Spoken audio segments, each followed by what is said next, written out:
This is question number 3 in my foundation series, Why You Crave Sugar and Carbs Every Afternoon. Hi, I'm Dr. Kim, the insulin resistance doctor, and I've been in clinical practice for over 40 years. Please like and subscribe and take the free 1-minute insulin resistance quiz in the description below this video. Did you know there's such a thing as insulin-driven hunger and blood sugar dysregulation? 3 o'clock hits and suddenly you need something sweet, like crackers or bread. And you tell yourself you're just going to have a little, and then the little becomes more than you planned, and then you feel guilty about it. Does that sound familiar? Here's what I want you to know before we go any further. This is not a willpower problem. This is not weak discipline or poor character. What you are experiencing in the afternoon, that almost irresistible pull toward sugar and carbs, is a biological drive, and it has a name. Today I'm going to explain exactly what's causing it, why it reliably happens in the afternoon and evening specifically, and what it tells us about what's happening with your insulin. This video covers question 3 of my free 1-minute insulin resistance quiz. I crave sugar or carbs, especially in the afternoon or evening. If that's you, I want you to take the full quiz by downloading it using the link in the video description. It's 10 yes or no questions, and it takes 1 minute. And if you email me your score and your symptoms, I personally send you back what your score means and what lab numbers I'd want to look at. The email link is also in the description. I want to start today by separating 2 things that get lumped together constantly: habit and biology. Yes, eating patterns can become habitual, and yes, stress eating is real, and yes, boredom plays a role sometimes also. But when cravings are consistent, predictable, time of day specific, and feel genuinely urgent, that is biology talking. That is your blood sugar and insulin signaling system sending a distress signal. And in my clinical experience, this pattern, afternoon and evening craving specifically, is one of the most reliable signs of blood sugar dysregulation that I see. It maps almost perfectly to what happens when insulin resistance is present and the blood sugar roller coaster is in full swing by midday. To understand why cravings hit in the afternoon, you have to understand what's been happening since breakfast. If you have insulin resistance, here's what a typical day looks like metabolically. You eat breakfast, even a reasonable one, and blood sugar rises. But because your cells are resistant to insulin, your pancreas has to overproduce insulin to get the job done. That excess insulin overshoots, blood sugar drops more than it should. So by mid-morning, you may already be on the low end, not a clinical hypoglycemia, but a relative drop that your body reads as urgent. You reach for a snack and blood sugar rises again, and insulin surges again and overshoots again. By the time you eat lunch, especially if it includes carbohydrates, the same pattern repeats itself, but now it's compounding. The roller coaster has been running all day long. By 2 or 3 in the afternoon, your blood sugar has dropped again after the lunch spike. And this time, because you've been on this ride all day, the drop feels more dramatic. Your brain, which depends entirely on glucose, sends an emergency signal. Get me glucose, and get it now. And what does glucose come in? It comes in sugar and carb foods. Exactly what you're craving. So you eat something sweet or starchy. Blood sugar spikes again, and insulin surges. It drops again, your blood sugar, and now you're craving again by dinner time or after dinner when the craving sweet tooth kicks in again.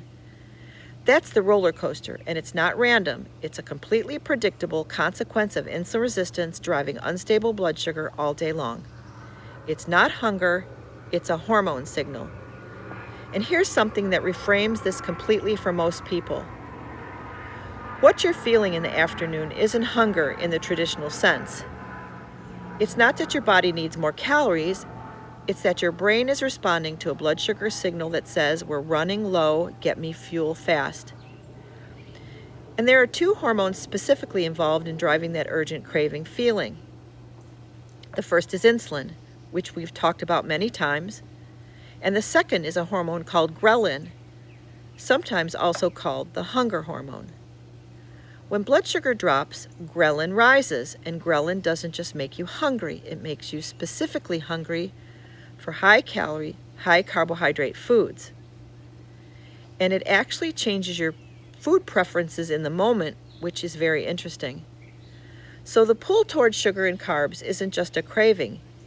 It's a hormonally directed drive toward the fastest source of glucose your body knows about. And here's what makes insulin resistance particularly difficult in this context.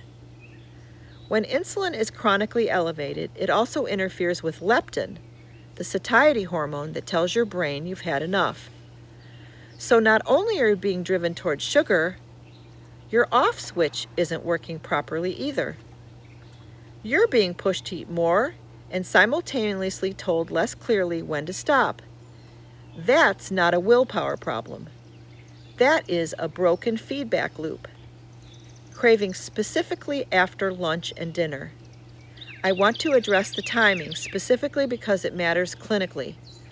Cravings in the afternoon and evening are particularly significant because of what's happening with cortisol, your primary stress hormone, across the day. Cortisol naturally peaks in the morning and declines throughout the day. Cortisol raises blood sugar, so in the morning you have cortisol helping to keep your blood sugar stable. But by afternoon, that cortisol support is gone.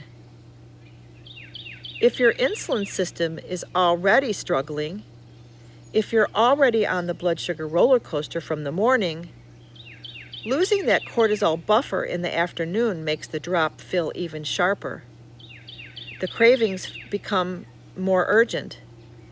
Evening cravings have an additional layer. By the end of the day, willpower resources are generally depleted, genuinely depleted, and decision fatigue is real. And if blood sugar has been unstable all day, the body's drive to correct it in the evening is strong. This is why night evening and evening sweet cravings are so common in people with insulin resistance. It's not a lack of discipline. It's the end of a full day of metabolic instability finally winning. So let's discuss what labs show. On the functional medicine side, we check function, and for this pattern specifically, I want to see several things. First, your fasting insulin lab result. If this is elevated, it confirms the insulin resistance piece that's driving the roller coaster. Second, fasting glucose.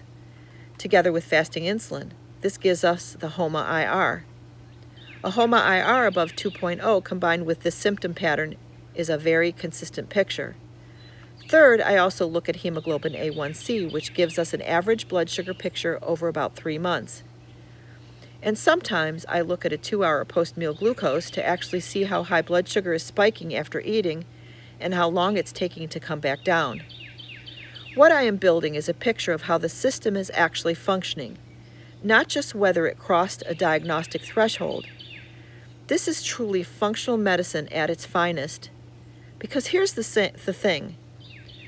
Someone can have a fasting blood glucose of 94, perfectly normal by standard range, and still have a fasting insulin of 18 and a HOMA-IR of 4.1. And that person is going to have afternoon cravings, post-meal fatigue, excess weight that won't budge, and disrupted sleep every single day. The standard blood panel missed it. The functional panel catches it, and that's the difference. If this is resonating with you, if the afternoon craving pattern is something you live with, I want you to take the quiz. The link is in the description below this video. Because your cravings rarely show up alone, they almost always travel with some of the other symptoms on the list. The fatigue after meals, the weight that won't budge, the sleep that doesn't restore. Your total score tells us a lot about what's likely happening and how urgently to investigate. I respond personally to every score when you email me. The link is in the description. Now, let me give you some practical starting points, because understanding the mechanism is only useful if it leads to somewhere actionable. First, track the pattern for 3 days, write down what you eat and when, and note the cravings when the cravings hit, and how strong they are. You're looking to confirm the pattern. Is it reliably afternoon? Is it worse after high-carb lunches? This information is useful both for you and any practitioner you work with. Second, don't fight the cravings with willpower alone. If blood sugar is dropped and ghrelin is surging, willpower is fighting your biology. A better short-term strategy is to eat something that stabilizes blood sugar without spiking your insulin. Protein and fat, not sugar. A handful of nuts, some hard-boiled eggs, or cheese. This won't fix the insulin resistance problem, but it interrupts the craving loop while you're working on the root cause. Third, ask your practitioner for the right labs: fasting insulin, fasting glucose, and hemoglobin A1C. Those 3 lab tests together give a picture that standard blood work simply doesn't provide. And fourth, take the free quiz. 10 symptoms, 60 seconds. And I'll send you a personal response about what your score suggests and what I'd look at next if you email me. The link is in the description below. I've talked to hundreds of clients and patients over the years who've spent years feeling ashamed of their afternoon cravings, who tried every strategy: willpower, meal prep, cutting sugar cold turkey, and couldn't make it stick. And when they finally understood that this wasn't a character flaw but a metabolic signal, when they got the right labs and saw what was actually happening with their insulin, everything changed. Not overnight, but the shame lifted first, and then the biology followed.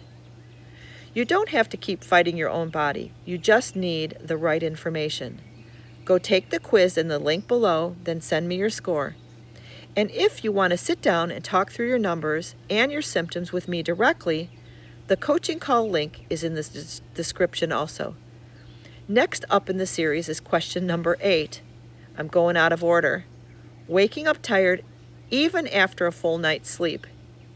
If you're doing everything right at bedtime and still waking up exhausted, that video is going to explain the insulin connection to unrestorative sleep. If you like my videos, please like and subscribe. It really does help. I'm Dr. Kim, the insulin resistance doctor. Know your numbers, change your future.